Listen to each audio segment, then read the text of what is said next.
Hello, and welcome to Dungeons and Drama Nerds. My name is Percy Hornak, and today I will be joined by the cast of our ARC adventure.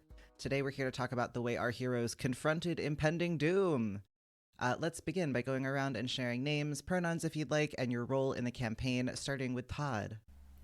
Hello, I'm Todd. I use he, him pronouns, and I was the guide? I think that's the word. The guide for our adventure.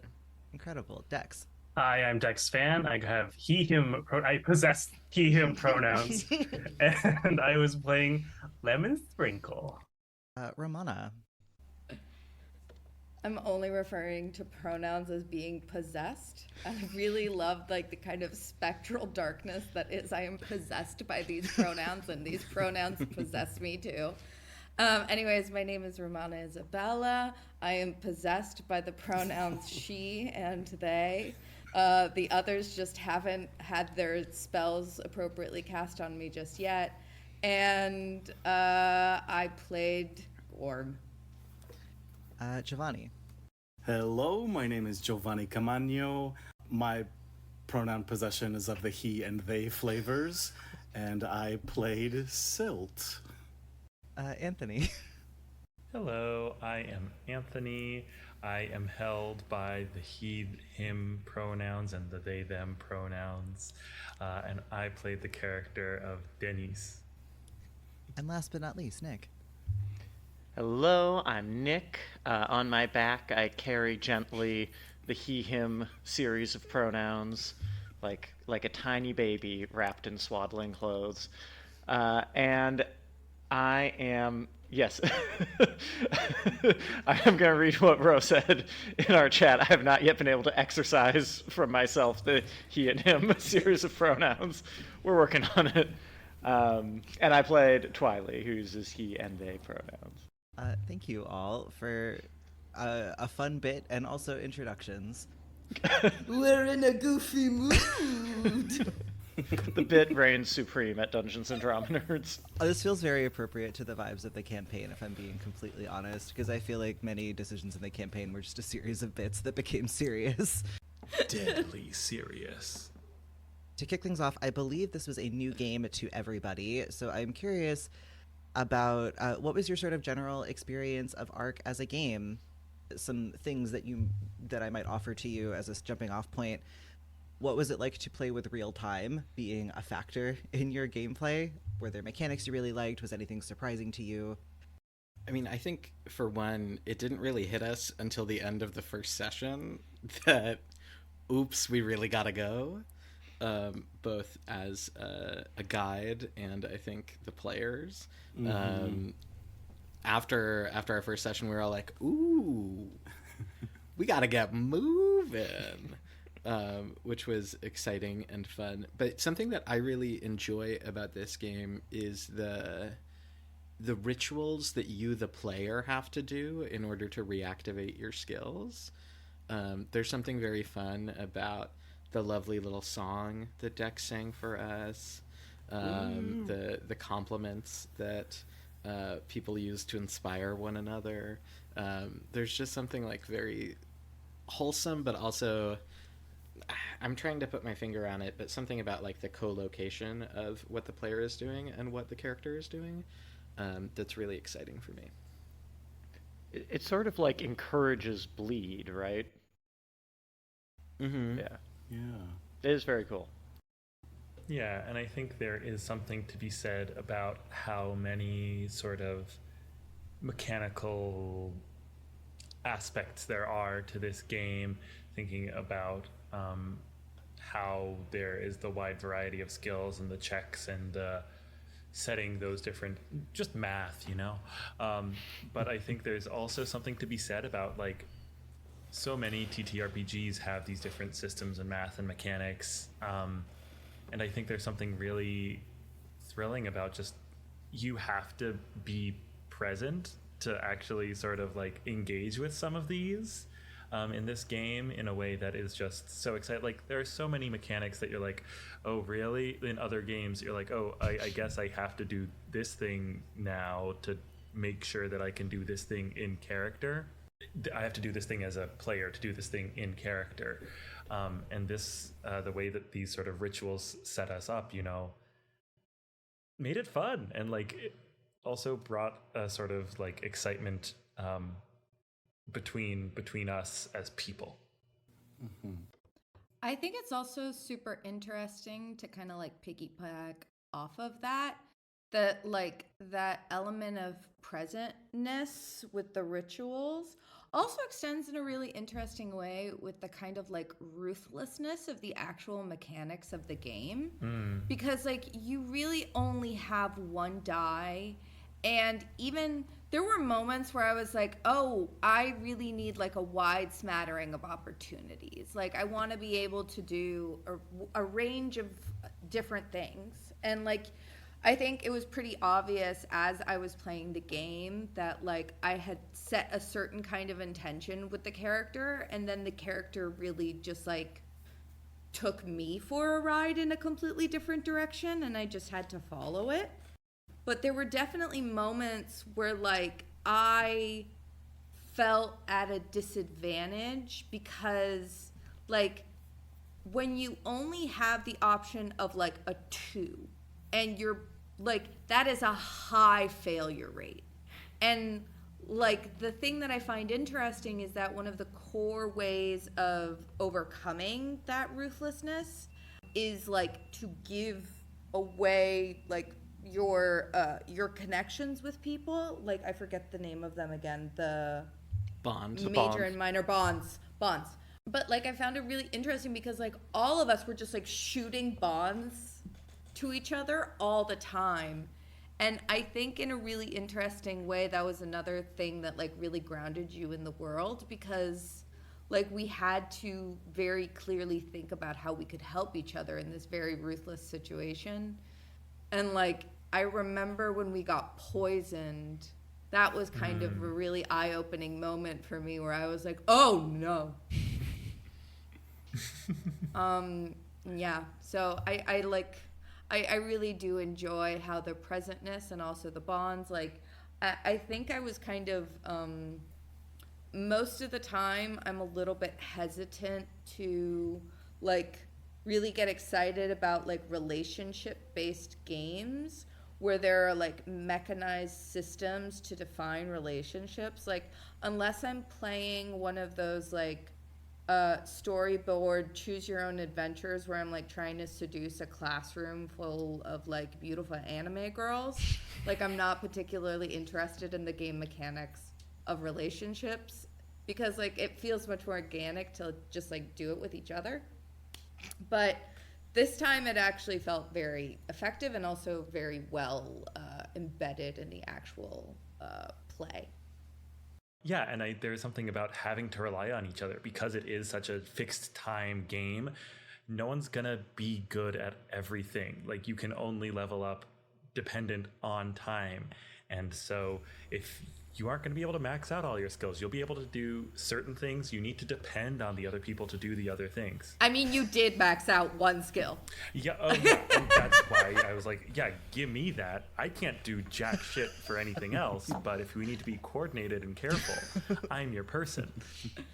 Also, you're just a fish head, yeah. So I really love the idea, like, because when you think about fish outside of water, you think, like, they're flopping around, but I really love the idea of, like, this reverse mermaid is actually just, like, very stable and very, like, on, like, balanced, just because, like, all you needed was a human bottom half.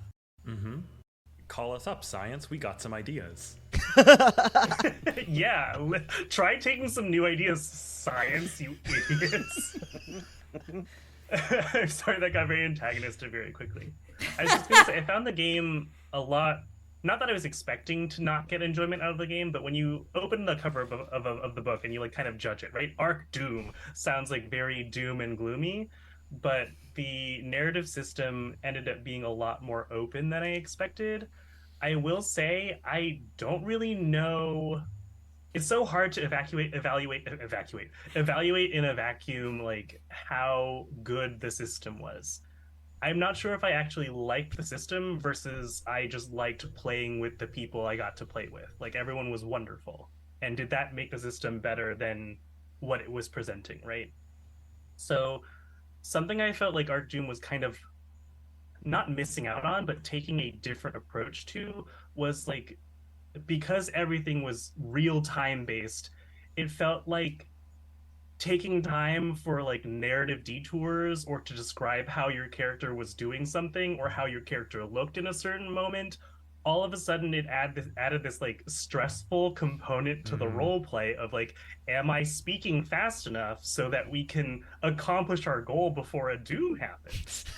And it was like a really weird idea of like this higher barrier to entry into this role-playing game, because as you play the game more and more, right, like this is a game I feel like that benefits from like everyone having played it like 5, 6, 10s of times, and then all of a sudden you're all familiar with the rules, and then the narrative can take kind of like a forefront when, as we discovered after doing a narrative heavy first hour, all of a sudden we were like, oh, there goes our doom clock. So it was an interesting trade-off. Yeah, I totally agree with that. I think it was very fun because I am a person who enjoys the faffing around and the collaboration on inside jokes and making them together and those things. I personally, although I was very stressed and anxious, I enjoyed that experience and getting to do that together and feeling the pressure and like, is this joke worth it? Okay, maybe not. I'm not going to say it. I don't know. Even that, like having to make those choices is something I didn't expect, but was very fun. I too really enjoyed the rituals and what came of those. I feel like that created, if it's not too on the nose, created bonds between us as players, having to put ourselves out there and do maybe awkward things that we wouldn't normally do. Which I think that was sort of a bonding experience in its own way. I also like that the mechanics, for me at least, like weren't too complex, so I didn't feel like they got in the way, which I think is good too with it being a time-based thing. That it was just like, okay, quick, these are it was very easy to refer to, and the Google form character sheet was also like super useful and like knocking things out really fast. But I was appreciative of that part of the mechanics and the rules in the game too. Yeah, I gotta say, I also really liked I'm not sure I would want to go to it for any given like type of story, but I did really enjoy, for this kind of self-contained thing, the time pressure once I became kind of conscious of it. I don't know. I felt like it kept me very engaged. And so I really like that as an element. I will just add one thing that sort of surprised me that I hadn't really clocked in reading through the rules is, I think Anthony mentioned this earlier, the fact that like you can't be good. Not only can you not be good at everything, but there are some things that if you set up your character in a certain way, you really can't attempt. I remember there was a moment in our last session where I was like, okay, so this seems like it would be like a careful I don't remember what the skill was, like study thing or something. And I was like, well, I have a 0 in both of those, so it's literally mathematically impossible for Twili to succeed at that, which I don't think is bad, but I think is actually kind of rare in contemporary games. Like usually you can at least, it's sort of the attitude of like, well, you can at least take a shot at it. But it was sort of surprising to me to be like, oh yeah, there are things that I just straight up can't do, or at least can't do under pressure like this. Mm-hmm. Yeah, from outside it seems like there is a very weird like tension between like this game is asking you to do a lot of like imagining and a lot of collaboration, but it is also asking you to power game in a lot of like you have to be it is conflating your sort of like you're metagaming a whole bunch in a way that many games sort of profess to not ask you to do, but this game is sort of like there's no other way around it, you have to, and I think that's interesting. And I think the time actually plays a factor in that as well, because like you don't want to waste time. Like you need to solve problems efficiently, which is going to encourage that kind of metagaming. We've touched on this a little bit, but I am curious to hear if there are any other ways that you feel the sort of bonds and relationships that you all established during character creation shaped your gameplay, and how you feel about the ways that those evolved. I found it kind of difficult to... I loved everybody's characters and felt like we had a really good interplay. I found it mechanically difficult. I found myself surprised that I wasn't organically discovering moments to build the mechanical bonds more quickly. Like, it was sort of something I expected to just happen, and then I was sort of like, oh, this isn't... I'm sort of like sitting on the same bonds that I had at the start of the game, and I started looking for ways to like insert Twili into moments of like inconveniencing himself or trying to defend somebody else to build those bonds. I found too, like mechanically using what we had set up in our session 0 was like, okay, that's a cool opportunity. But then I did find narratively that I felt like I would almost have to shoehorn in the relationships that we had talked about beforehand, or they just didn't like come up. Like Lemon Sprinkle was the one that I had the most bond with, and I just felt like there wasn't a time in the story, and that's not a discredit to anyone or anything. It was just like interesting, and we had the moment with Deniz teaching Silt how to swim, and we like talked about that briefly. But it was interesting, and I felt the same, that the narrative growth of relationships was, I agree with Nick, not easily reflected mechanically. So yeah, I don't know if there would be a different way to do that, but I wonder if time plays a factor there too, because we only had the 5 hours, right? And a lot of the bonds is like, you get a bond if you inconvenience yourself for one of the other PCs. And I'm like, but in a short game like this, a short game that has a ticking clock, like it would be real. I think it would have felt really challenging if Todd had set us up with like, here's the scenario where you have a ticking clock and also a bunch of you are at cross purposes. You know what I mean? Like that would create the opportunity for inconveniencing yourself. Yeah, I guess for me, listening to that, it's like, okay, maybe for me it just wasn't as much of a priority to do that. It was more like solve the problems, address the omens, and so that part of the narrative and stuff went to the side for me. That's probably more accurate. Yeah, I think I already spoke to the fact that like I think the bonds were really effective in getting us to be present.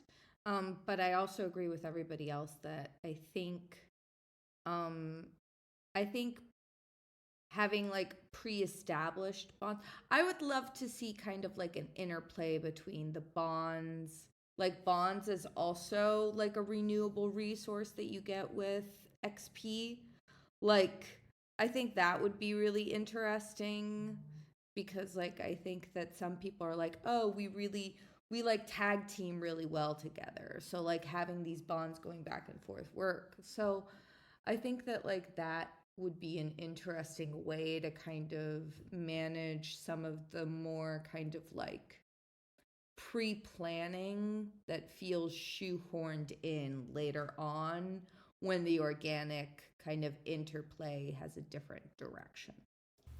I love that. Yeah. I mean, yeah, even thinking about games that have been played on Dungeons and Drama Nerds, thinking like how there were sort of end of session questions just for the last game in Brindlewood Bay, like thinking what are the questions, what are other ways to form bond, which is like maybe more of a philosophical thing. It's like how do we connect with people in the world?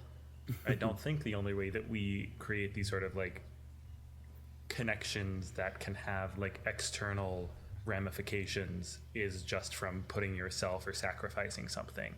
And I think that could be something really compelling, is wondering what are the questions that we answer and say, yes, this is some sort of thing that I have done with this other person that means that I innately have the ability to allow them to do more, be I don't know, people supporting people.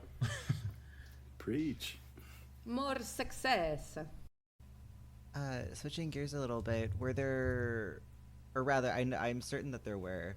What were some specific sort of moments during gameplay that were really exciting or surprising? Story beats that took you by surprise, themes that emerged that you didn't expect, anything that sort of, was surprising or caught you off guard? The characters that we were so fun to play as that I felt like every scene was just a joy to be in. But I feel like the two scenes that I liked the most out of the whole thing was, one, Kuzban's office, and then two, like the final climactic fight we had on Kuzban's ship. I feel like despite those scenes, we were all over the place for both of those scenes. So it was really fun that we were able to make time for each person to still shine and do something during both of those climactic scenes, even though we were on a time crunch. No one was like rushing anyone through their own, like their things. It felt like everyone got their own action to do during that time. Agreed. Yeah. And props to Todd. I appreciate how well he managed that. Thank you. I know that I can like sit back and not want to speak up, so I appreciate when you called me out and made me speak up. So that was fun, and I was glad to be able to participate in that.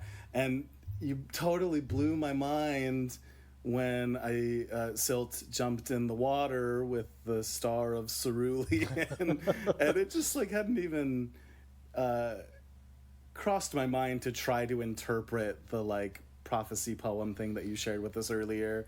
I was like, oh cool, they have a myth thing, and I didn't even think about it again. It's totally spaced. And then I come in and the guy's coming out of the water, and I was like, well crap. But then it worked out. It was such a cool twist too that actually is how you're able to control or commune with the being Yolk-J. Just cool things that I was totally unexpected, and I felt terrible at first, and then surprised and excited, all in quick succession. It was really fun. Seconded. And I think also paired with like this matter of like you designed a character who like intentionally like does also like have a tendency, doesn't necessarily need to be the one to be the loudest voice in the room. And I think there's also something really wonderful about how you were able to have that connection with this giant being that like didn't necessarily need to be verbal as well, which I think in a lot of ways was a coincidence, or maybe Todd's just a massive mega genius. I'd love to take credit for that. I certainly can't. That was happenstance, but it was lovely. I still think you're a massive mega genius. Like wonderful serendipity. It was so great.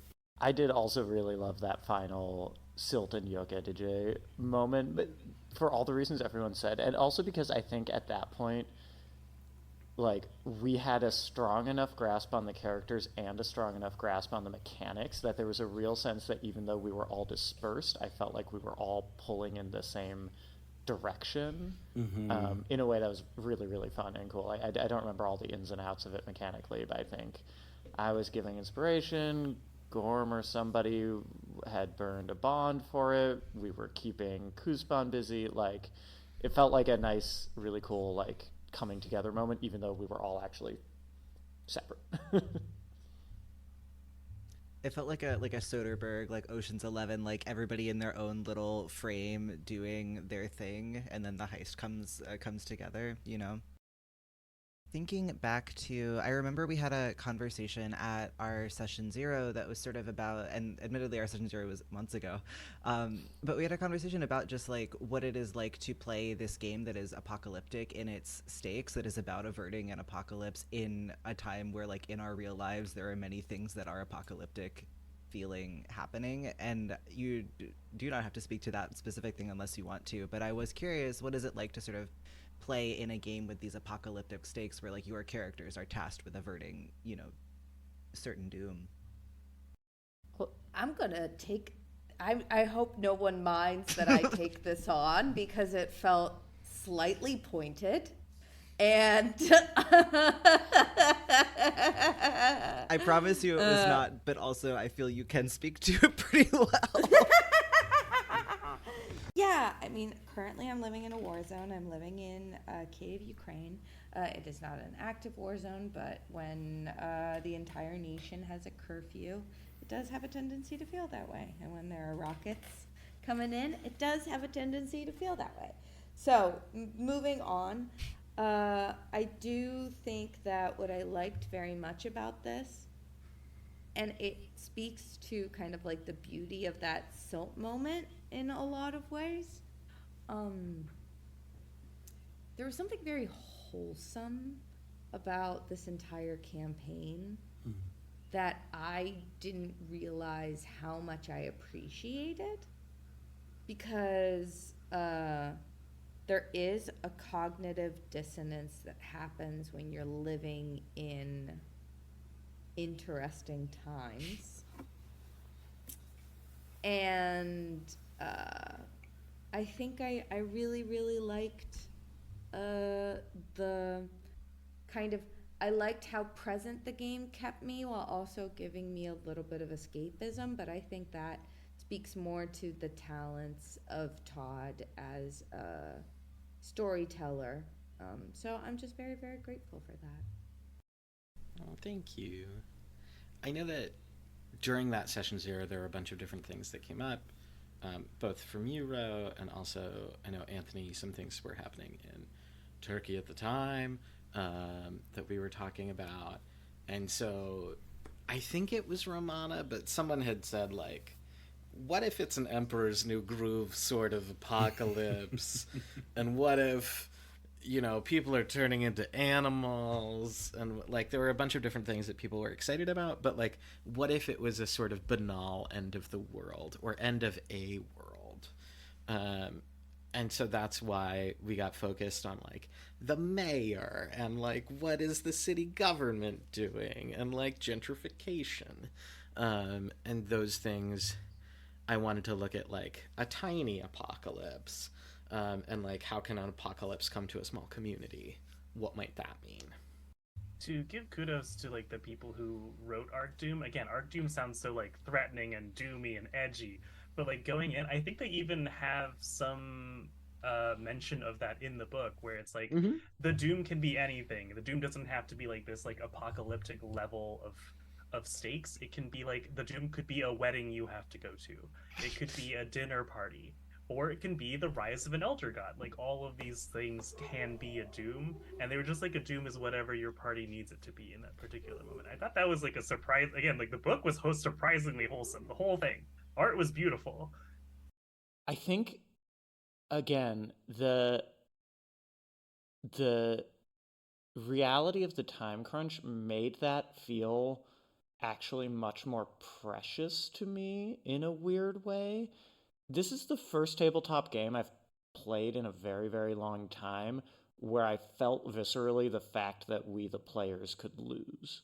You know what I mean? Like in a D&D, in most D&D games, it's like, yes, like your character might die, but collectively, even I would say in like current D20 culture, as I've experienced it as a GM and player, like even if something goes catastrophically wrong and it's like the group fails to achieve its goal, usually it's like, okay, and we spin that into the next adventure.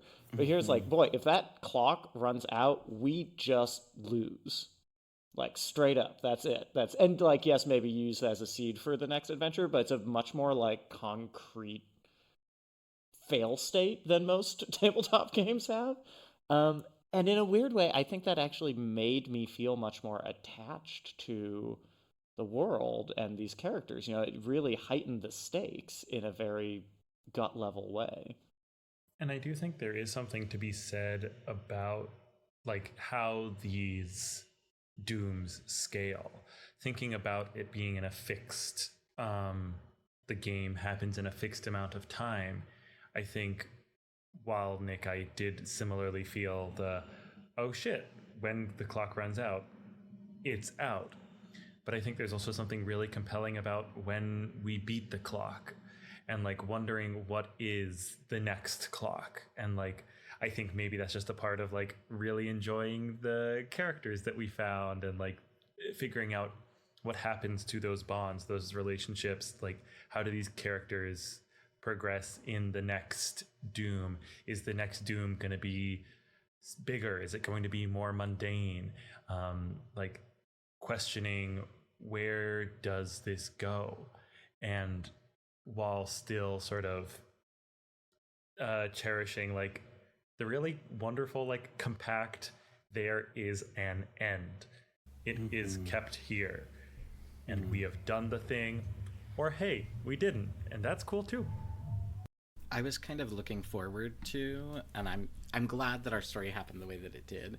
But I was excited by the possibility of like what happens if the doom clock runs out. And there's a mechanic for it that's either like you accept your fate, but then there's a mechanic that's like you fight back against fate and you rewind the clock one beat and like try once more valiantly. And I was hoping for that. I don't think that would have fit with the story that we were telling at all. And also it's like dice rolls. But I thought that was a really neat part of the mechanic, that also allows you to like have that failure and still strive for victory. In that vein of things that could have been but weren't, is there anything that you hoped to explore in the game that you didn't get a chance to, or anything that you sort of wonder about, like, oh, what if it was this way? I think that was kind of it. There was definitely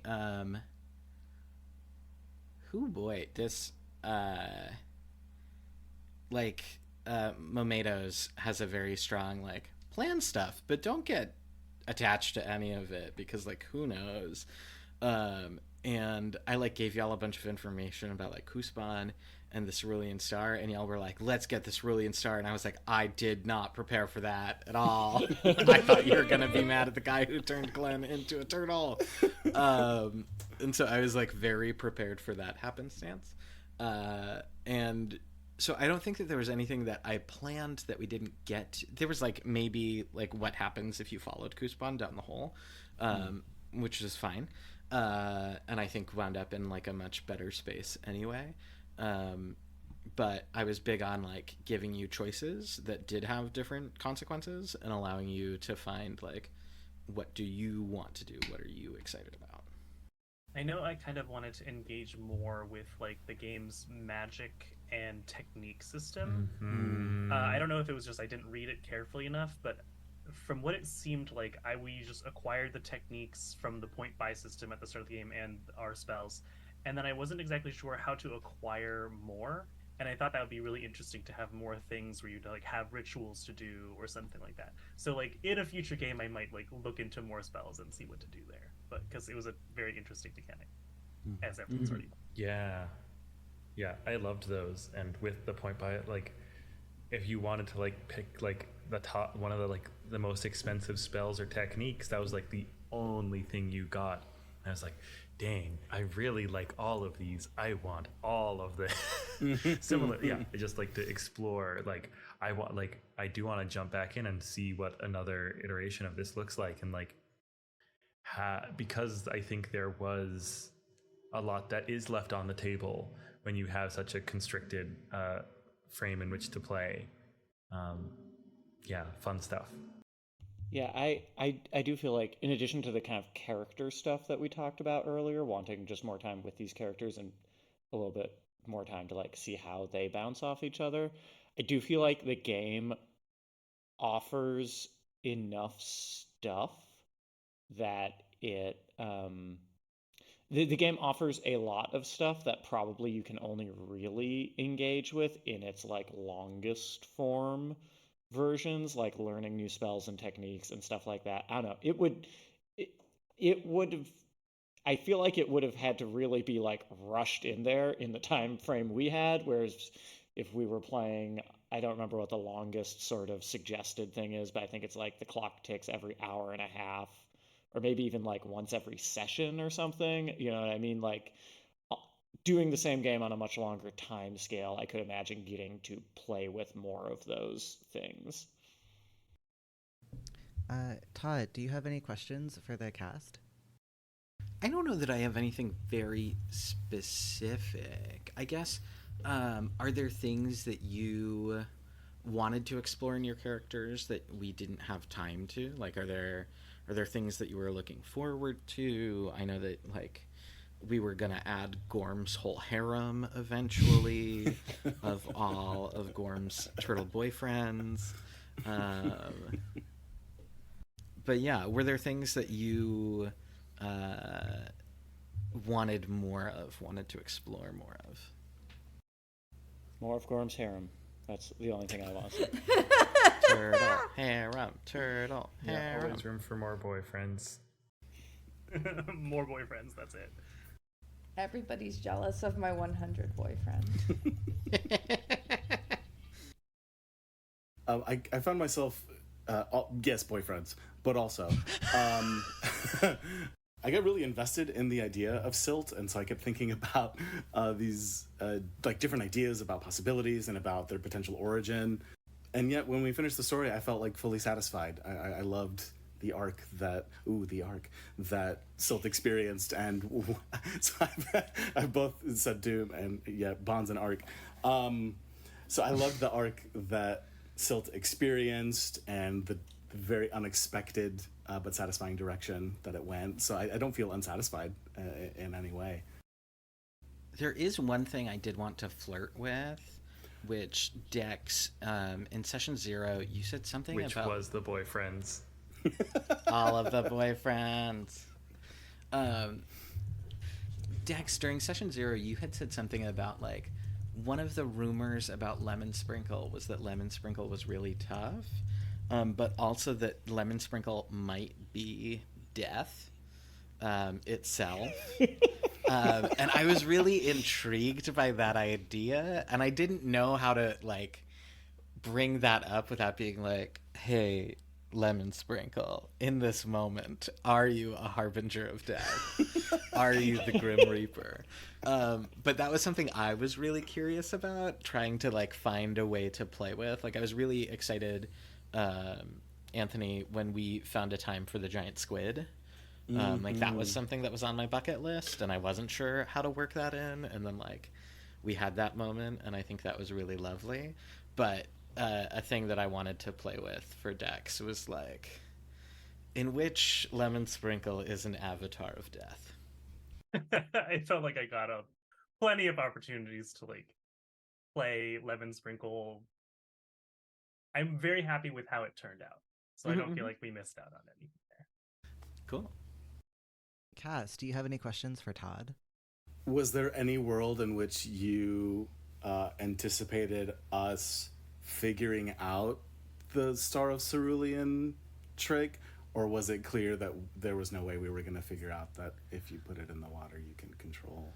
I was trying to find a moment, and like you had just crashed onto the ship, and I was trying to find a moment for Kuspan to get like really excited about the belt, which he started to say, and then you like ejected yourself, and I was like, oh well, that is what he was going to do. He was gonna like put on the belt and jump into the water and take control of this I really thing. love the idea of like a hero interrupting the villain during his speech. Like, I think that that's just really great. I think that that's a comedy beat that really works every single time. I want to see the animatic of this rock eating themselves off the ship mid-speech. It was pretty great. So yeah, there was a plan to like reinforce that, and then you like just like vaulted past it so fast that I was like, well, it has to happen now, or I'll be lying later. Like, either it needs to go or not. So that was fun. But yeah, that was his master plan, was grab the belt and then start raising Lowtown. After we fought the Kuspan's cultist minions at the it's not Appletini, The Asteroot Farm? Asteroot Farm, thank you. After we fought them at the Asteroot Farm, they all started running toward the river, and I think it was the start of a session where we were like, well, that seems bad. We gotta go, like, take these guys down.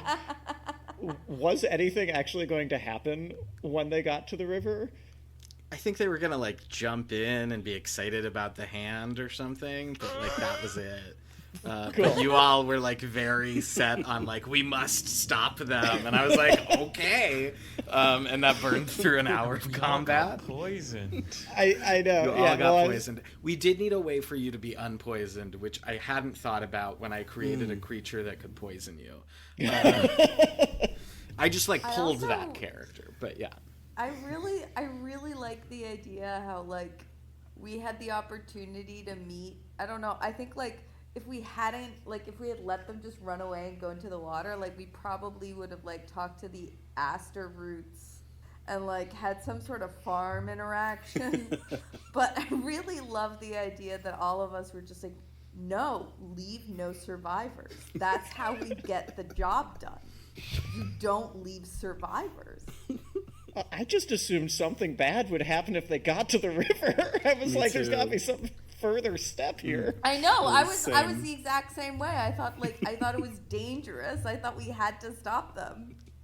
And I think that was one of those things that I was like, well, this makes sense that they want to stop them from doing this. It wasn't my intention, but like, yeah. So Todd, I did have a question for you because of like the time-based structure of this game. And we were like racing against the clock at the end. Did you, as a GM, feel like compelled to assist us in getting to the doom? Like, how was structuring the game for you, right? Because we had to find 3 omens. So was it? Yeah, like how did you get us like to the omens? Were you trying to get us there at a certain time frame, or was it just like the party will find what they find and they won't find what they don't find? Yeah, I definitely, especially after our first session, I felt like I could like send out these notes, but my notes wound up being like just paragraphs, like one paragraph about like each thing that you could do, and then like let's see what happens when they get there. And I feel like, you know, I've GM'd Lancer, I've GM'd D&D, and I feel like in my role-playing beats, I have a lot more like, okay, like it could go this way or it could go that way depending on like how the players interact with this, and that like could move the story forward in this way or this way. But since we had such a finite, like there are 3 things that they need to do or the world ends, they have to do them in a very quick time frame or the world ends. I felt like I had a lot less like, what happens if they just want to stroll through Bay's Reach and like take in a show or go to a restaurant? Like I didn't have to prepare any of that stuff, which was nice. And instead I was just like, okay, like here's the things that I know that they have to do, here's the things that I can provide opportunities for them to do to get to those things, and just go from there. Yeah, this is a game that rewards decisive action and rolling with first instinct, best instinct. Tell us about it. I think Nick made it the most clear in the final session when we spent more time deciding whether or not we were going to rest than the actual time it would have taken us to rest. Yeah, well, I remember that one specifically because in my head, the rest was 5 minutes. The short rest was 5 real-time minutes because I'd misremembered it, and then somebody was like, well, it says here a real-time rest is 2 minutes, and I was like, oh no, we've definitely been talking about this for longer than 2 minutes. Any final thoughts about our game of Ark before we close her out? Let's all go get some turtle boyfriends. Yeah, turtle boyfriend. Turtle boyfriends for everyone. And take him to the sauna. Thank you, audience, for tuning in. That's what we'll leave you with after this episode. Get a turtle boyfriend and take him to the sauna. Thank you, ArcCast, for joining us. And we will see you all next time on Dungeons & Drama Nerds.